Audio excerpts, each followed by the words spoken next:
What do you do when the king you built decide it's time for you to die? Look at the three heroes who built the Han dynasty.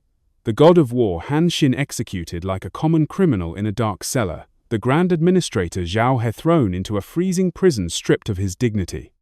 But then, there is Zhang Liang. He never led a charge. He never killed a man in battle. He looked like a fragile scholar who would break in a light breeze. So, how did this man, the man who failed as an assassin, become the only one to survive the emperor's bloodbath?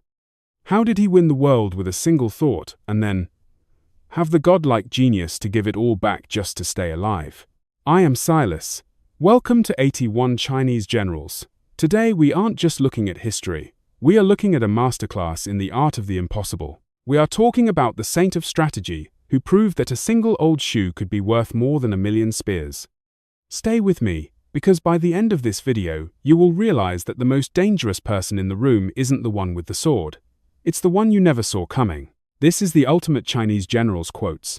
To conquer the world is easy. To conquer the king's fear is the true victory. Zhang Liang wasn't born a saint. He was born a monster of revenge.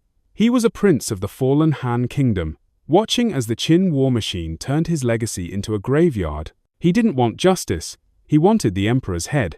He sold his family's gold. He left his own brother's body unburied and rotting just to buy a weapon. A 120-pound iron hammer. At Bolang Sand he launched it. A strike of pure rage. It smashed the royal carriage into splinters, but fate laughed in his face. The emperor wasn't inside. In a heartbeat, Zhang Liang went from a prince to China's most wanted ghost. But here is where it gets interesting. Most men would have tried again with a bigger hammer. Zhang Liang did something that would change China history forever. He threw the hammer away. He realized that raw power is for the predictable. If you want to kill a dragon, you don't break its skin. You poison the very air it breathes. But how do you learn to poison destiny? The answer was waiting for him on a lonely bridge in the hands of a madman. Imagine you are a nobleman, a prince in exile.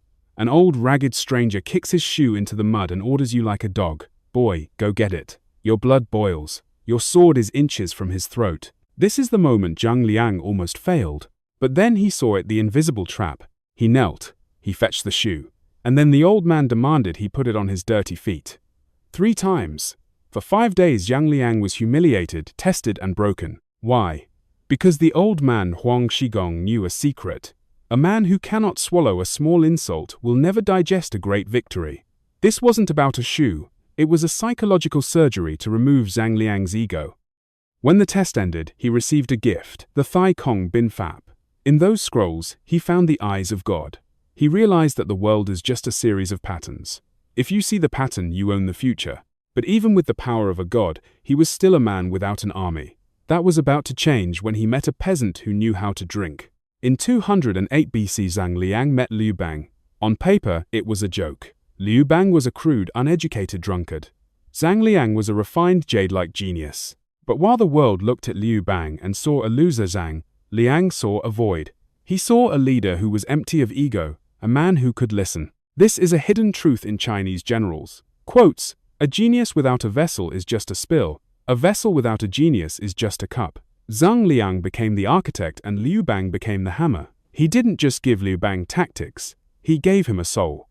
He taught him that to win the world, you don't need to be the strongest, you just need to be the one people want to follow. But their dream was about to be cut short by a man who could move mountains with his bare hands, the god of war, Xiang Yu.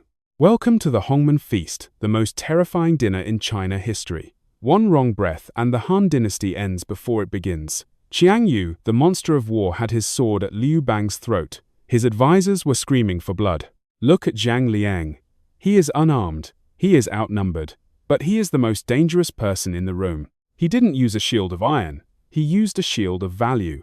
He whispered into the ears of the enemy. He manipulated the greed of Xiang Yu's own family, and he turned an execution into a celebration. He stayed behind facing the tiger alone just so his king could escape. He proved that the tongue is sharper than any blade. But as they fled into the mountains, Zhang Liang told Liu Bang to do something that looked like suicide. He told him to burn the only way back home. Why? To the world, burning your own bridges is the act of a coward who has given up. When Xiang Yu saw the smoke, he laughed. He thought Liu Bang was a caged rat in the mountains of Shu. That laugh was the beginning of Xiang Yu's death. Zhang Liang was performing the ultimate long game. By burning the bridges, he gave Liu Bang the most precious resource in war: anonymity. He turned the Han army into a ghost that everyone forgot. While the world fought, they grew. While the world bled, they waited. This is the art of Di Nu Che Kun, using softness to overcome the hard. In 2026, we struggle with impatience, but Zhang Liang proves that patience is not waiting. It's the active preparation for the moment your enemy falls asleep. And when Xiang Yu finally woke up, he found himself surrounded by a song. The end game, 202 BC. Xiang Yu is the strongest warrior to ever live. You cannot kill him with spears, so Zhang Liang killed him with a melody. He didn't order a charge, he ordered a choir. In the dead of night, the Han army began to sing the traditional songs of the Chu Xiang Yu's home. Imagine the psychological shock. 100000. Elite warriors, hungry and cold, suddenly hearing the voices of their mothers, their wives, their childhoods. They didn't see an army, they saw their own homes. Their will to fight didn't break, it evaporated. They walked away from their king in tears. This is 2D Encirca. Zhang Liang proved that the most vulnerable part of a soldier is not his heart but his memory. He didn't defeat Xiang Yu's body. He defeated his reality. The god of war was left alone with nothing but a sword and a song. The war was won, but the chaos was just beginning. Every advisor wanted a piece of the pie. They wanted to stay in the luxury of the old capitals. But Zhang Liang saw 1,000 years into the future. He looked at the map and pointed to a wasteland called Chang'an. This, he said, is the Golden Fortress. He didn't build a city for a king. He built a heart for a civilization. He understood geography as destiny. He prevented the emperor from reviving the old kingdoms, stopping 1,000 civil wars before they could start. He was the glue holding the Han together. But as the crown grew heavy, Zhang Liang saw a familiar shadow creeping across the palace floors. The shadow of the bird hunt. He knew his friends were about to die. Would he be next? The three heroes of the Han. Han Xin was the sword he was executed. Xiao He was the shield he was imprisoned. Zhang Liang was the mind. He knew that an emperor who has conquered the world has only one enemy left: the man who helped him do it. Most people in power want more. More land, more gold, more fame. Zhang Liang wanted nothing. He refused the gift of 30000 households. He claimed he was sick. He disappeared into the mountains to practice Taoism, eating nothing but herbs, living with the wind.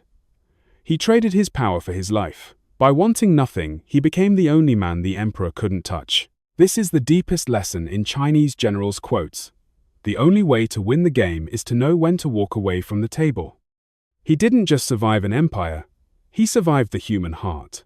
Zhang Liang died in 186 BC, but his silence is still shouting at us today. He proved that the person with the most hun, the most patience, is the person with the most power. He was a prince, an assassin, a scholar, a ghost, and finally a saint. I am Silas. Zhang Liang's story is a reminder that you don't need to be the loudest or the strongest to win your war. You just need to be the one who picks up the shoe when everyone else is looking for a sword. Did Zhang Liang quit because he was afraid, or because he was too smart to stay? Comment, saint, or ghost below. Subscribe to join 81 Chinese generals. Stay sharp, stay patient, and remember, the mind is the only territory that can never be conquered. I'll see you in the next legend where we meet the human butcher Bai Qi. Don't blink.